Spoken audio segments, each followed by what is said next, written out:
When I began playing the electric guitar, it was about 1937, and hardly anyone had ever heard of it. It was a very new instrument. Only a few people had played it, and it was far from a perfected instrument. As a matter of fact, the first electric guitar was a Hawaiian guitar, and later it became possible to amplify the six-string Spanish guitar that I play. And to my knowledge, no one within 400-mile radius of me played an electric guitar. It made such an impact on our musical society that the band I was playing with had placards printed where it said Ellis Ezel and his 14-piece orchestra featuring the new electric guitar of Barney Kessel. It didn't feature me, it featured my instrument. So tell me about why you went for an instrument that nobody had heard of. Presumably you'd never heard of it before you got it.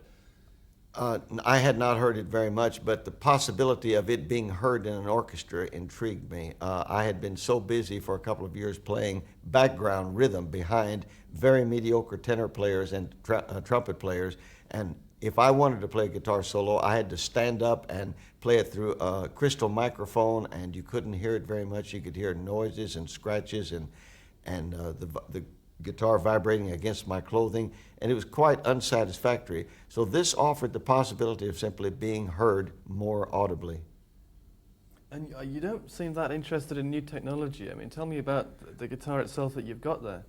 I've got this guitar, and I have it working the way it does because, first of all, I begin my music by hearing a sound in my head. Then I want my equipment to produce what I already imagine in my head. The new technology does not offer that because I'm not interested in making it sound like other instruments or like a sound effect or a toy or an electronic device. I hear a certain musical quality in my head. This prepares me and makes it possible for me to play it that way. My guitar here has very old equipment. As a matter of fact, the guitar itself was built in 1946. This is called a microphone or pickup that picks up the sound of the strings and sends them along through the amplifier. This pickup was built in 1939. It has a very high quality of cobalt and copper, which is unavailable in the world today. This bridge was specially made for it and made along the principles of a fine violin bridge, which most guitars today do not have. These two, tone control and volume control, were taken off of an old record player. Most of the new technology involves controls that are plastic and round, where you cannot feel where you are, but rather have to look to see a number. When a spotlight is shining on you, you cannot see the number. If you're not looking at it, you can't tell where you are. These pointers tell you if you're at 12 o'clock or 1 o'clock. They're old, but very practical. And how do you feel when you're playing that guitar?